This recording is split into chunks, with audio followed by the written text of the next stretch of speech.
अस्सलाम वालेकुम, this is Quran लाइटो राइटर। वालिदैन के हकूक में से है कि अगर वो दुनिया से चले गए हैं तो उनके लिए इसाले सवाब करो। रसूल अल्लाह सल्लल्लाहु अलैहि वसल्लम ने फरमाया, जब सैयदना साद रजी अल्लाह ताला अन्हु की वालिदा गिरामी अल्लाह के पास चली गयी तो उन्होंने पूछा, या रसूल अल्लाह, सबसे बेहतरीन सदका कौन सा है जो मैं अपनी वालिदा की तरफ से कर सकता हूँ? तो आपने फरमाया, लोगों के लिए पानी का बंदोबस्त करो। रसूल अल्लाह सल्लल्लाहु अलैहि वसल्लम का इरशाद है, अगर जहन्नम से बचना चाहते हो और जन्नत में जाना चाहते हो तो किसी भूखे को खाना खिला दो, किसी प्यासे को पानी पिला दो, और अगर इतनी भी ताकत नहीं है तो नेकी का हुक्म करो, बुराई से रोको, और अगर इतनी भी ताकत नहीं और डरते हो तो जुबान की हिफाजत करो, जब भी बोलो अच्छी बात करो, जहन्नम से बच जाओगे। अल्लाह के रसूल ने खुशखबरी सुनाई है कि जिसने दुनिया में किसी को खाना खिलाया होगा तो अल्लाह उसके खाने का इंतजाम करेगा, और जिसने किसी को पानी पिलाया होगा तो अल्लाह उसके पानी पिलाने का बंदोबस्त करवाएगा, और जिसने किसी को लिबास दिया होगा तो अल्लाह उसके लिबास का बंदोबस्त फरमाएगा। और जो शख्स दुनिया में थकता रहा अल्लाह की रजा के लिए, क़यामत के दिन अल्लाह सारी थकावटें दूर फरमा देगा। इमाम अहमद बिन हम्बल से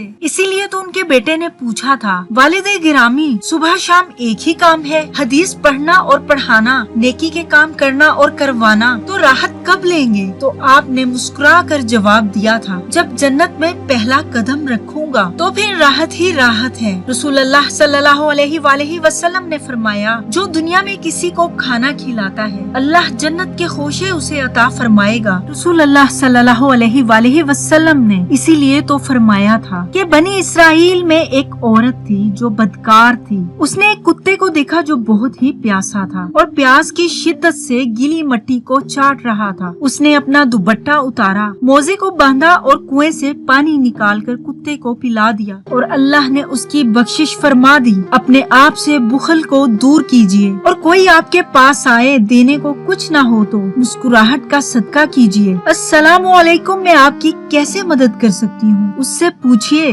आप सल्लल्लाहु अलैहि वसल्लम जब भी बात करते मुस्कुरा कर करते, और सुनने वाले को लगता कि अल्लाह के महबूब सबसे ज्यादा मुझसे ही मोहब्बत करते हैं। जिन लोगों को अल्लाह ने तौफीक दी है वो आज भी एक नहीं अपने वालिदैन के लिए 6 नहीं 600 कुओं का बंदोबस्त करते हैं। अल्लाह पाक हमें भी ये तौफीक और ताकत अता फरमाए कि हम 600 नहीं तो 60 घरों तक पानी पहुंचाने का इंतजाम कर सके और सवाब अपने वालिदैन को इसाल कर सके। अल्लाह ताला तमाम मरहूमीन की मग़फ़िरत फरमाए और जन्नत में उन्हें आला मकाम अता फरमाए। अल्लाह हाफिज।